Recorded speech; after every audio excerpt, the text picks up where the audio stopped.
नमस्कार। आज का ये जो प्रेस कॉन्फ्रेंस है एक बहुत महत्वपूर्ण विषय पर है और मैं कहूंगा आज सुबह से देश में कुछ ऐसी घटनाएं हुई हैं जो अलग अलग तो दिखती है, मगर अगर सही तरीके से देखा जाए तो कुछ शक्तियां ऐसी हैं जिनके आज बयान विभाजनकारी हैं। एक तरफ विभाजनकारी शक्तियां खड़ी है, दूसरी तरफ कुछ ऐसे समाचार है जो देश को जोड़ने वाले हैं।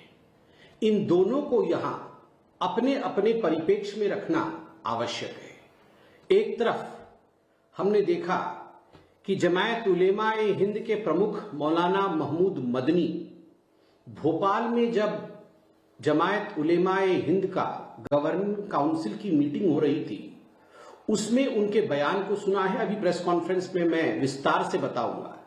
दूसरी ओर हमने देखा है किस प्रकार SIR को लेकर अखिलेश यादव जी ने अपने कार्यकर्ताओं के साथ मीटिंग की और मीटिंग के पश्चात जिस प्रकार का बयान अखिलेश यादव जी ने दिया है वह न केवल भ्रामक है मगर वह भी विभाजनकारी है। और दूसरी तरफ आज हमने देखा है कि भारत का जो GDP ग्रोथ रेट Q2 का रिलीज हुआ है वह किस प्रकार एक ऐतिहासिक फिगर है 8.2% में। इन सभी विषयों पे आज हम चर्चा करेंगे इस प्रेस वार्ता में कि देश की विघटनकारी शक्तियां किस प्रकार देश की अच्छाइयों के ऊपर काला साया मंडराना चाहती है, काले बादल से उसे ढक देना चाहती है, मगर देश की जनता ऐसा होने नहीं देगी। सर्वप्रथम मैं आना चाहता हूं जमीयत उलेमाए हिंद के प्रमुख मौलाना महमूद मदनी जी, जिन्होंने आज भोपाल में एक बहुत बड़े बैठक में जिस प्रकार से भाषण दिया है वह न केवल भड़काऊ है अपितु देश को विभाजन की ओर लेने की उनकी कुचेष्टा है। उनका कहना कि जिहाद होना चाहिए, जब जब जुल्म होगा तब तब जिहाद होगा, मुझे लगता है यह बहुत ही अनुचित शब्द है, बहुत ही अनुचित वाक्य है। और जिहाद के नाम पर जिस प्रकार से लोगों ने भारतवर्ष में ही नहीं भारतवर्ष के बाहर भी आतंक फैलाया जिहाद के नाम पे, वह हमने देखा है। तो स्वाभाविक रूप से यह कहना कि भारत में जिहाद होगा एक बहुत ही इर्रेस्पॉन्सिबल, गैर जिम्मेदारी से भरा हुआ एक वचन है। दूसरा जो मौलाना महमूद मदनी ने कहा वह था कि सरकार के दबाव में, भारत सरकार की दबाव में भारत की अदालतें काम करती है और सुप्रीम कोर्ट को भी सुप्रीम कहलाने का कोई अधिकार नहीं है। सुप्रीम कोर्ट हमारे केसेस को एडमिट कैसे करती है? सुप्रीम कोर्ट 3 तलाक पे सुनवाई कैसी करती है? सुप्रीम कोर्ट मंदिर मस्जिद वाले विषय पर सुनवाई कैसे करती है? इन विषयों पर बोलते हुए मदनी साहब ने कहा कि सुप्रीम कोर्ट को भी सुप्रीम कहलाने का कोई अधिकार नहीं है। मैं तो सुप्रीम कोर्ट से गुजारिश करूंगा, मैं भी एक साधारण नागरिक हूं, आप भी नागरिक हैं, कि यदि सुप्रीम कोर्ट के ऊपर कोई साधारण नागरिक भी इस प्रकार की टिप्पणी करता है तो supreme court suo motu cognizance ले सकता है। सुप्रीम कोर्ट खुद इसकी सुनवाई कर सकता है, क्योंकि आगे चलकर अगर इतने बड़े नेता, एक कौम के इतने बड़े नेता इस प्रकार की बात कह के लोगों को बरगलाने की कोशिश करें, सुप्रीम कोर्ट के विरोध लोगों को भड़काए, तो स्वाभाविक रूप से it demeans the stature of Supreme Court. I firmly believe that the Supreme Court should take a cognizance of what mister Madani has said today. इस देश में सुप्रीम कोर्ट हर उस केस की सुनवाई करती है जो जनता जनार्दन सुप्रीम कोर्ट के देवड़ी पर लेकर जाती है। इसमें कौन सा हिंदू का केस है, कौन से मुसलमान के केस है, इसके तरजीह पर सुप्रीम कोर्ट कभी भेदभाव नहीं करती है। तीसरा विषय, बड़े दुख के साथ मुझे कहना पड़ रहा है कि मौलाना मदनी जी ने भोपाल के अपने उस भाषण में यह भी कहा कि जो मुर्दा कौमें हैं वो झुक जाती है, वो सरेंडर कर देती है, और जो जिंदा कौम है वो आवाज उठाती है, वो आंदोलन करती है। और उदाहरण दिया वंदे मातरम का कि लोग वंदे मातरम बुलवाना चाहते हैं और मुर्दा कौमें झुक जाती है और जिंदा कौमें झुकती नहीं है। मैं मदनी साहब को याद दिलाना चाहूंगा और कहना चाहूंगा कि मदनी साहब, वंदे मातरम किसी धर्म का नहीं है। वंदे मातरम इस मिट्टी का सुगंध है, हिंदुस्तान का सुगंध है वंदे मातरम। हिंदुस्तान की वह बोली है, मां भारती की वह बोली है वंदे मातरम, जिस बोली को अपनाते हुए न जाने कितने असंख्य लोगों ने अपना बलिदान दिया ताकि आज हम स्वाधीनता के सांस को, स्वाधीनता के वातावरण में हम सांस ले सके, ताकि हम स्वतंत्र हो सके। और यह जो साल चल रहा है, यह वंदे मातरम का 150वां वर्षगांठ साल चल रहा है। अर्थात वंदे मातरम को बंकिम चंद्र चट्टोपाध्याय जी द्वारा लिखे हुए 150 वर्ष 1875 में लिखा गया था, उसे लयबद्ध 1876 में रविंद्रनाथ टैगोर जी ने किया था। 1950 में उसे नेशनल सॉन्ग के रूप में स्वीकार किया गया था। और आज जब हम वंदे मातरम को प्रतिष्ठित कर रहे हैं, उसका महिमा मंडन कर रहे हैं, आज हम जब उसे पूरे देश में गा रहे हैं, तो इसमें जिंदा कौम और मुर्दा कौम ला करके वंदे मातरम के खिलाफ भड़काना, यह मदनी साहब और उनके साथियों का विभाजनकारी नीतियों को ही दर्शाता है। मुझे तो बड़ा आश्चर्य लगा है कि मदनी साहब ने आज यह भी कहा है कि मुसलमानों के लिए जिहाद बहुत पवित्र है, और जब भी उनको लगता है कहीं जुल्म हो रहा है तो वो जिहाद करना चाहिए। मुझे लगता है इस प्रकार के शब्दों से, इन शब्दों के प्रयोग से कहीं ना कहीं हिंदुस्तान की जो मूल भावना है, हिंदुस्तान का जो मूल मंत्र है, सबका साथ, सबका विकास, सबका विश्वास और सबका प्रयास, उस पर कुठाराघात होता है। मदनी साहब को इस प्रकार के वचनों का प्रयोग नहीं करना चाहिए। हम घोर निंदा करते हैं इस प्रकार के उनके बयानों का। साथ ही आज अखिलेश यादव जी ने भी कोई कोर कसर नहीं छोड़ा, भ्रामक वक्तव्यों को फैलाने की कोशिश की एसआईआर को लेकर। और अखिलेश यादव जी ने कहा एसआईआर होगा तो आरक्षण समाप्त हो जाएगा, नौकरी चली जाएंगी, महंगाई बढ़ जाएगी। मुझे तो लगता है एसआईआर के विषय में अखिलेश यादव जी को ट्रेनिंग लेनी चाहिए। एसआईआर क्या है, एसआईआर किस प्रकार होता है और एसआईआर क्यों होता है, स्पेशल रिवीजन क्या होता है, समरी रिवीजन क्या होती है, इन सब विषय में पहले अखिलेश यादव जी को राजनीति से पहले उस पर शिक्षा प्राप्त करनी चाहिए। कैसे नौकरी चली जाएगी? एसआईआर होने से किसी की नौकरी कैसे चली जाएगी? एसआईआर से आरक्षण छिन जाएगा? किस विषय को किस विषय से जोड़ रहे हैं?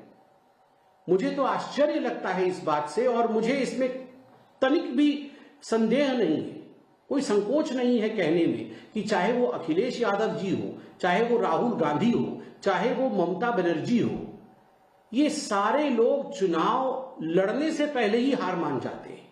बिहार में आपने देखा किस प्रकार तेजस्वी जी और किस प्रकार राहुल गांधी जी सुबह से शाम तक एसआईआर एसआईआर एसआईआर करते रहे, और उसका नतीजा क्या रहा आप सबने देखा है। आज भी मैं अखबार में पढ़ रहा था कि आरजेडी का जो समन्वय बैठक हुआ, जो चिंतन शिविर हुई आरजेडी की, उसमें बताया गया कि ये एसआईआर हमने बहुत कर लिया, इसका कोई लाभ नहीं हुआ, उल्टे इससे हानि हुआ है।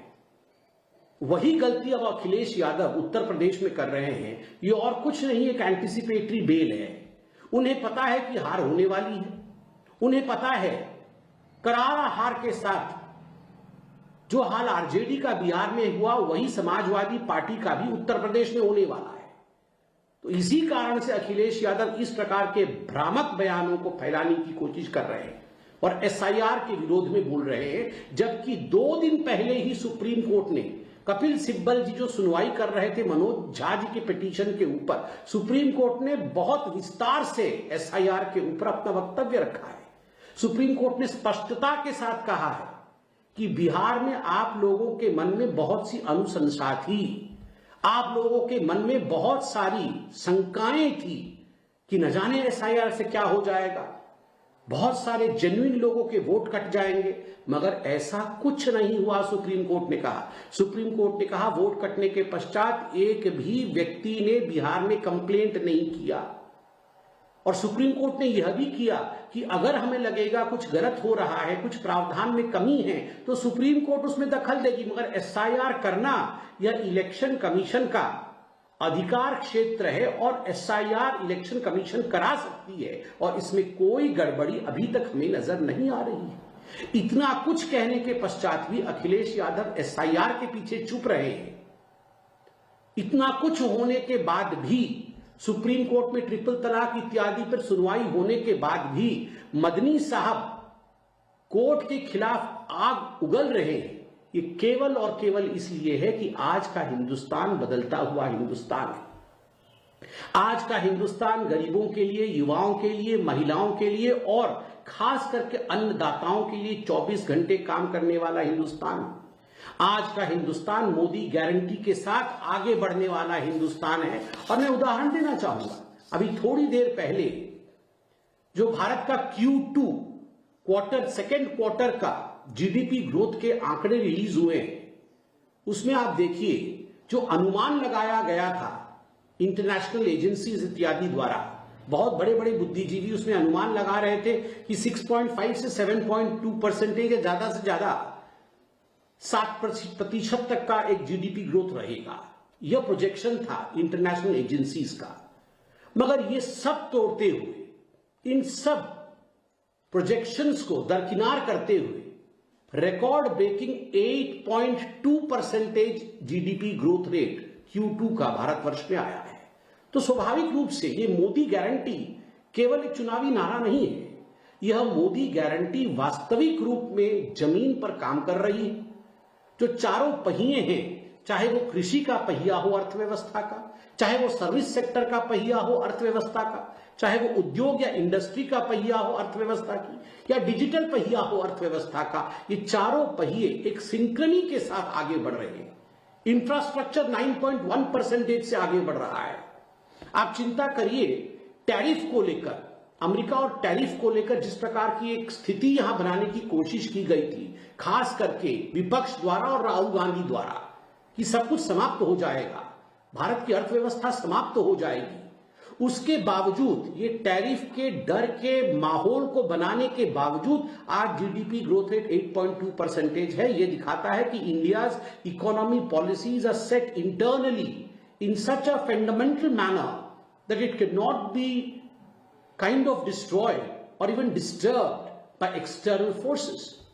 जो हमारी आंतरिक शक्तियां हैं अर्थव्यवस्था की, वो इतनी शक्तिशाली हैं कि विदेशी शक्तियों द्वारा या बाहरी शक्तियों द्वारा उसका कोई भी नुकसान नहीं हो सकता है। यह 8.2% जीडीपी यही दर्शाता है। पिछले तिमाही में, जब पिछली बार तिमाही का रिजल्ट आया था, वो 7.8% जीडीपी ग्रोथ रेट था। वह भी अपने आप में एक रिकॉर्ड था। उस रिकॉर्ड को तोड़ते हुए 8.2% रिकॉर्ड पे आज हम पहुंचे, तो स्वाभाविक रूप से न मदनी जी को यह अच्छा लग रहा है और न अखिलेश जी को यह अच्छा लग रहा है। और आज ममता जी के बारे में भी मैं ये कहना चाहूंगा और ममता जी से ये दरख्वास्त भी करना चाहूंगा कि वह भी हाईकोर्ट का सम्मान करें। मालदा में 2017 में जो फ्लड आया था, उस फ्लड रिलीफ का जो 100 करोड़ रुपए का घोटाला ममता बनर्जी की सरकार ने किया था, लगभग 80 पंचायत प्रमुख और जिलों के अधिकारी, सरकारी अधिकारी, ये जो आक्षेप लगाया गया था पेटिशनर द्वारा कि ये 80 पंचायत के अध्यक्ष टीएमसी के और जिला अधिकारियों ने मिलकर के मनी साइफन किया है। 14,000 लोगों को मुआवजा देना था 100 करोड़ रुपए का। उनके पास, उनके अकाउंट में ये पैसा नहीं जाके दूसरे के अकाउंट में टीएमसी ने ये पैसा ट्रांसफर किया ताकि यह पैसा टीएमसी के पास आए। और एक्टिंग चीफ जस्टिस और दूसरे एक जस्टिस, दोनों के खंडपीठ ने जब ये सुनवाई की, उन्होंने स्पष्ट रूप से कहा है कि आखिरकार हमने तो पिछली बार कहा था इस पे सीएजी कैग की ऑडिट रिपोर्ट प्रस्तुत करनी है। जो प्रथम रिपोर्ट आया था, the first report of the CAG on the Malda scam, उसमें तो इंगित किया गया था कि कहीं ना कहीं स्कैम है, मगर दूसरे रिपोर्ट को बंगाल की सरकार ने अभी तक क्यों नहीं सबमिट किया है? यह सवाल कलकत्ता हाईकोर्ट के खंडपीठ ने पूछा है, जिसमें एक्टिंग चीफ जस्टिस भी शामिल है, और निर्देशित किया है कि जब अगली सुनवाई होगी, जो कि 15 दिसंबर को है, उस समय सीएजी को भी अपनी दूसरी रिपोर्ट सबमिट करनी पड़ेगी। और जो एलिगेशन लगाने वाले थे उनका कहना है कि सीएजी और सरकार के बीच में कल्यूजन है, तभी सरकार को बचाने की कोशिश सीएजी कर रही है बंगाल के अंदर। तो आप देखिए, एक तरफ देश आगे बढ़ रहा है, देश की जीडीपी आगे बढ़ रही है, विकास हो रहा है, इंफ्रास्ट्रक्चर छलांग लगा रहा है, और दूसरी ओर चाहे वो मदनी जी हो जो जिहाद करना चाहते हैं इस ग्रोथ के खिलाफ, चाहे एसआईआर को लेकर भ्रामक बयान अखिलेश यादव देकर लोगों को भ्रम की परिस्थिति में डाल रहे हैं। देश की जनता जानती है कि मोदी है तो मुमकिन है, और मोदी की गारंटी देश को आगे लेने वाली गारंटी है। इसलिए देश की जनता मोदी जी के साथ खड़ी है, ना कि विभाजनकारियों के साथ। धन्यवाद।